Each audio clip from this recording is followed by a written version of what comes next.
Welcome to the John Malone Show. Today's topic for Unfinished Conversations is Afghanistan. Risk or monopoly? And why are we even there? Well, there's a lot to unpack here, so let's dig into this. For many of us that think about Afghanistan, most likely think about the war in Afghanistan. Well, the land that is now Afghanistan has a long history of war and domination by foreign conquerors and strife among internally warring factions.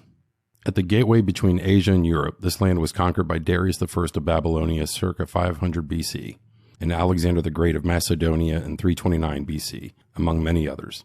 During the 19th century, Britain, looking to protect its Indian Empire from Russia, attempted to annex Afghanistan, resulting in a series of British-Afghan wars, dating from 1838 to 1921. The British, beleaguered in the wake of World War I, are defeated in the Third British-Afghan War, and Afghanistan becomes an independent nation. Concerned that Afghanistan has fallen behind the rest of the world, Amir Khan begins a rigorous campaign of socio-economic reform.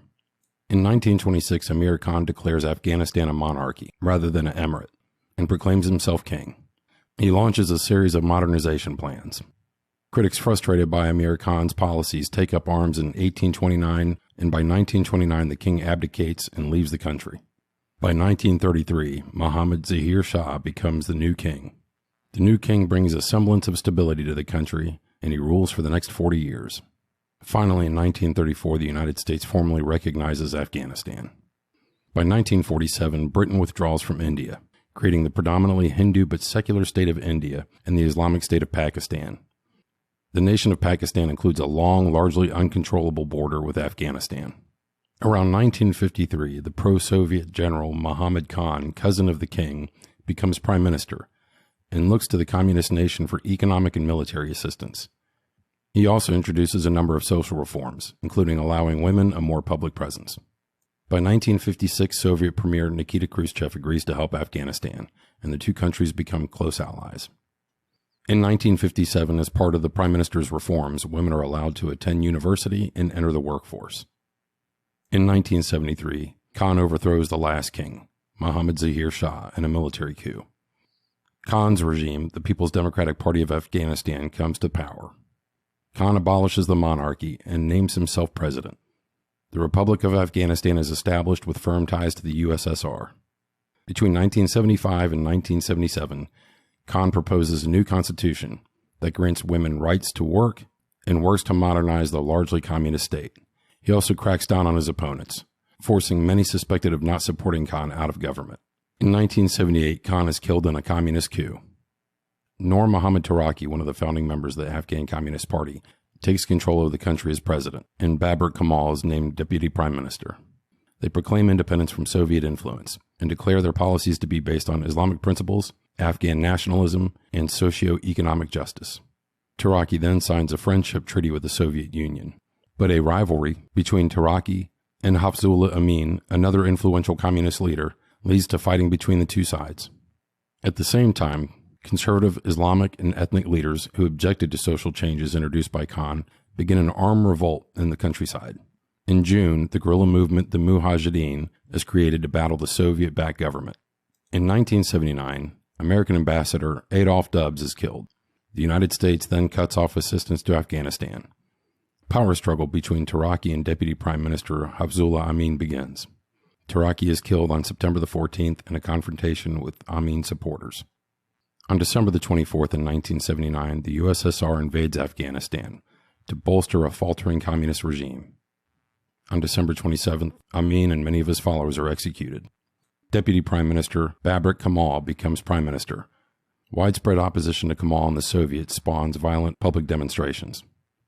By early 1980, the Mujahideen rebels have united against Soviet invaders and the USSR-backed Afghan army. In 1982, some 2.8 million Afghans have fled from the war to Pakistan. Another 1.5 million have fled to Iran. Afghan guerrillas gain control of rural areas and the Soviet troops hold urban areas. In 1984, although he claims to have traveled to Afghanistan immediately after the Soviet invasion, Saudi Islamist Osama bin Laden makes his first documented trip to Afghanistan to aid anti-Soviet fighters. Around 1986, the Mujahideen are receiving arms from the United States, Britain, China, and Pakistan. In September of 1988, Osama bin Laden and 15 other Islamists formed the group Al-Qaeda, or known as the base, to continue their jihad, or holy war, against the Soviets, and others who say they oppose their goal of a pure nation governed by Islam.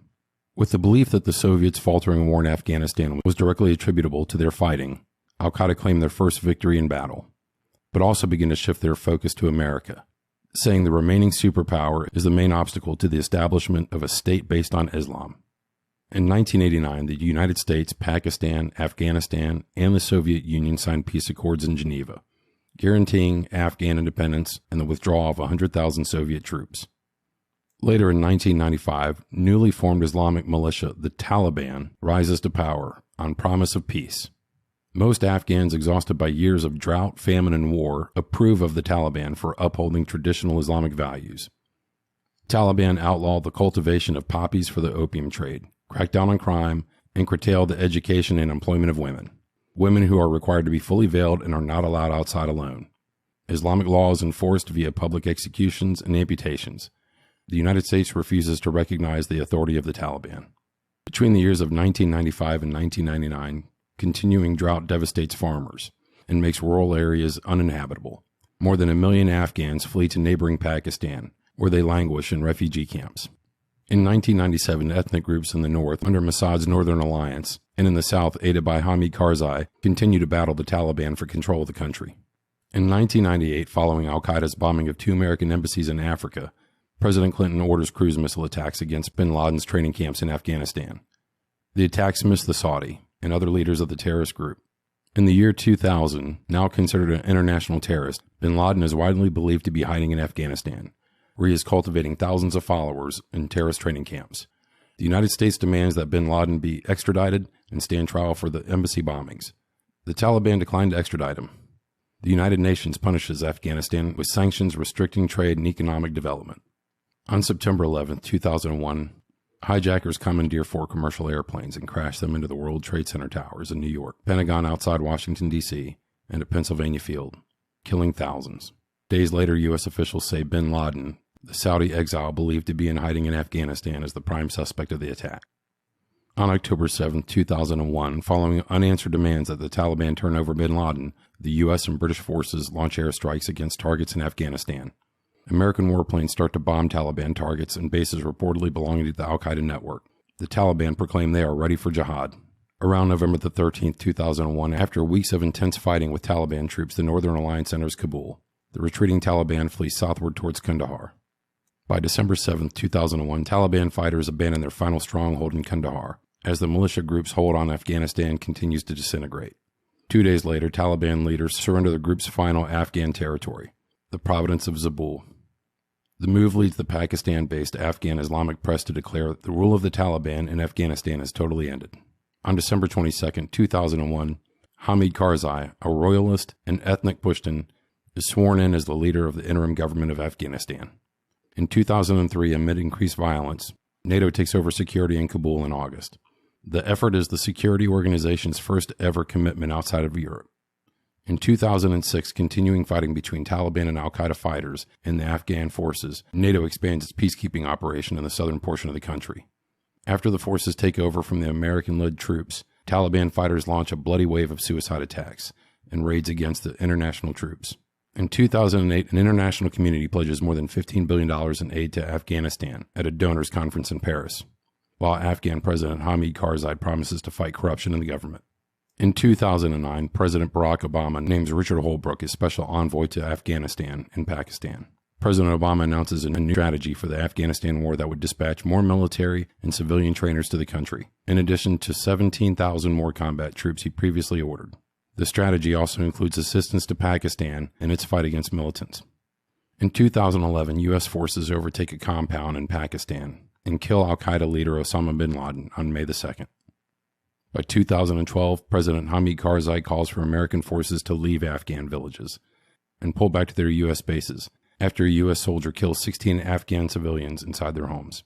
In 2013, the Afghan army takes over all military and security operations from NATO forces. In May 2014, Obama announces a timetable for significantly reducing the U.S. troop sizes in Afghanistan by 2016. In December of 2014, NATO officially ends its combat mission in Afghanistan. U.S.-led NATO troops remained to train and advise Afghan forces.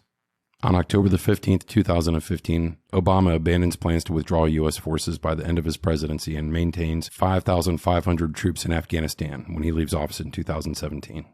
On August the 21st, 2017, President Donald Trump commits to continued military involvement to prevent the emergence of a vacuum of terrorists. In February of 2019, the United States and Taliban signed an agreement on a peace deal that would serve as terms for the U.S. withdrawal from the country by May 2021. In September 2019, President Trump calls off the peace talks after a U.S. soldier is killed in a Taliban attack. In November of 2020, U.S. announces plans to cut U.S. troop size in half, down to 2,500 by January, days before Biden was inaugurated. In April of 2021, Biden announces his aim to complete U.S. troop withdrawal by 9/11. On July 5th in 2021, the U.S. leaves Bagram Airfield without telling the base's new Afghan commander. On August 10th, 2021, the White House says Taliban takeover is not inevitable following the U.S.'s speedy withdrawal from the country.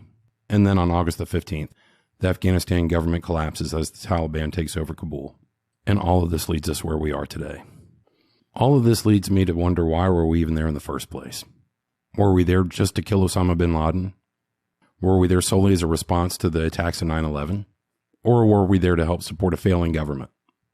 In most situations where the United States has gotten involved in war, we've been there to help protect people against attack, to protect them against invasion. It seems like we're told anytime we go to war is to overthrow a tyrannical regime, or to stomp out communism. Or is there more at stake? You have to realize, Afghanistan is about the size of Texas, which then makes me question, if you have NATO present and all of its allied forces, why does the United States have to have such a large role in protecting Afghanistan? The United States' involvement in Afghanistan is very complex. We might be there for many reasons. Are our intentions so pure of heart that we're there to protect people and to help prop up a failing government that we want to align with our beliefs? Well, that's what we're told. That's the reason why we're there. Or is it a fight for resources? Despite holding over $1 trillion in proven untapped mineral deposits, Afghanistan remains one of the least developed countries in the world. Its unemployment rate is over 23%, and half of its population lives below the poverty line. Most of the unemployed men join foreign-funded militant groups, or a world of crime, particularly as smugglers. The Afghan government has long sought out foreign investment in order to improve Afghanistan's economy. The economy of Afghanistan has steadily improved over the last decade due to the return of a large number of wealthy expatriates and the modernization of the nation's agriculture sector and the establishment of more trade routes with neighboring and regional countries. The billions of dollars of international assistance that comes from expats and outside investors saw the increase where there was political reliability after NATO became involved in Afghanistan's reconstruction. The Afghan nation's GDP stands these days about $70 billion.